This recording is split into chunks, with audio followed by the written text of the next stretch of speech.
My parents hated me because I could not have kids and failed to give them a grandchild. They even called me a waste and told my husband that he deserved better, so he left me. Now after 3 years I bumped into them with a baby and now they are suddenly begging me for another chance. So, I, a 30-year-old female, recently bumped into my parents and my ex-husband, Scott, a 33-year-old male, and I really don't know how to feel about that meeting.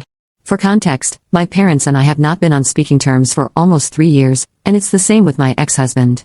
We got divorced and haven't been in touch. In fact, I've done everything in my power to make sure that I don't have to see them again because they pretty much ruined my life and my mental health back when I was still with them, to the extent that I felt like I didn't even deserve to exist. After my divorce, I moved to the suburbs and tried to build a separate life for myself away from everyone and everything attached to my past. So, running into them recently has been a huge shock for me, and I kind of said certain things to them that I'm not sure was the best move for me. My parents had always wanted a son, and it's not like they treated me badly growing up, but it was very obvious to me that they would have treated me differently if I had been a boy. My mother had even spoken about it on several occasions, and I had tried my best to be the son that they never had, but I couldn't succeed. After I graduated from college and started living separately, I still tried to stay in touch with my parents because no matter what, they were still my family, and they were the only family that I had. I wasn't particularly close to my grandparents, and neither did I have any uncles or aunts who would be there for me, so I had accepted my fate that no matter how much they pushed me away, they were still my only family. Even if they did not seem very interested in keeping in touch with me, I still tried to maintain contact. Then, when I was around 23 years old, I started dating Scott. We had met at a concert and had an instant spark.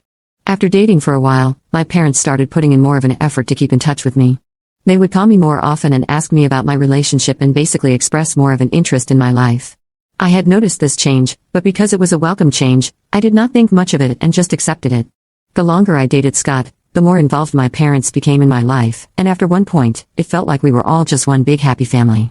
I was quite happy about it because this was all I had ever wanted, so I did not question it, even though I really should have. Anyway, after a little over 2 years of dating, we got engaged and then married after having spent 3 years together. After we got married, things were pretty great for a while, and I was enjoying my life as a newlywed. But 6 months after my wedding, my parents started hinting that they wanted a grandchild. I was just 26 at the time, and I wasn't exactly ready. I wanted to wait for a couple more years before I started trying for a baby, but at their insistence, I had the talk with Scott, and he was for the idea of starting a family. So, because of his enthusiasm, we decided to start trying for a baby soon after we got married. We tried for a really long time, but even after several months had passed, we had not been successful in conceiving. We started to suspect that maybe something was not right and decided to get tested. Unfortunately, it turned out that I could not have kids. It came as a huge shock to both of us, but more than us, it was my parents who were disappointed, and they had not even bothered to hide it. The day that we announced it to both our parents, my dad actually walked out afterward instead of comforting me. We decided to stop trying for a while, and Scott and I had a discussion about trying other ways, like medical treatments, but that would cost us a lot, and success during our first attempt was not even guaranteed. So, we had to put our plans of starting a family on hold for a while until we had made more money and would be able to afford several rounds of it. We were content with that, even though we were a bit upset, but my parents were extremely unhappy. They stopped visiting, they stopped talking to me, and no matter how much I tried to explain to them that this was not exactly my fault, they were just not ready to hear it. After a few weeks had passed, I felt so let down by their behavior that I called them up and gave them a piece of my mind.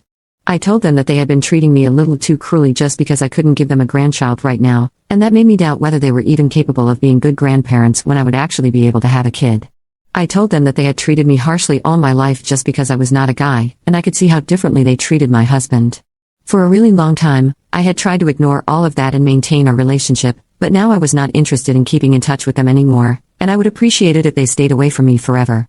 It was very hard for me to do that because for a really long time, I had wanted nothing but their approval, but now I realized it was next to impossible. But instead of being sorry about it, they decided to double down on what they were doing, and they were fine with me not speaking to them again because I was worthless as a woman anyway since I couldn't have kids, and they wanted nothing to do with me. It hurt to hear them say it, but at least I knew where I stood with them after that. After that phone call, I didn't really speak to my parents, and we were done. When I told Scott about that phone call, he was very empathetic at first, but after a few days, I started noticing that even his behavior towards me was changing. I ignored it at first because I was already going through a really tough time mentally, so I didn't want to admit to myself that maybe even my husband was going to leave me. So, I started pretending that nothing was happening and everything was fine. But within a few months, he had turned into a completely different person and was really cold to me all the time.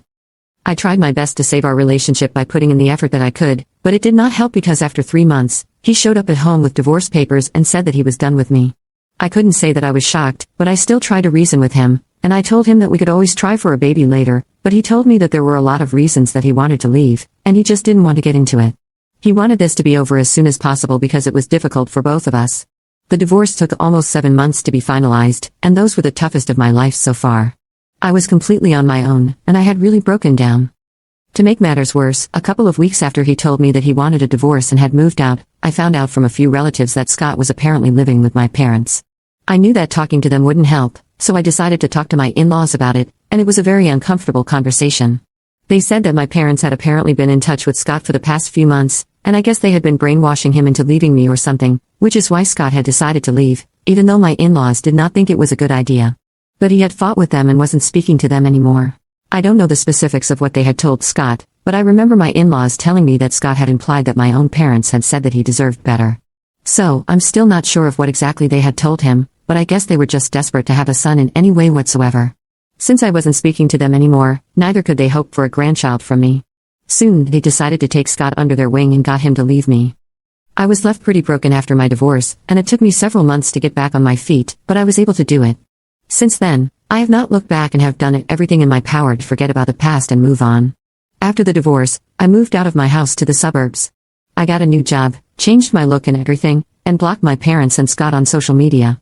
I also told all of my old friends and relatives that I did not want to hear anything about them ever again, and neither did I want them to know anything about me.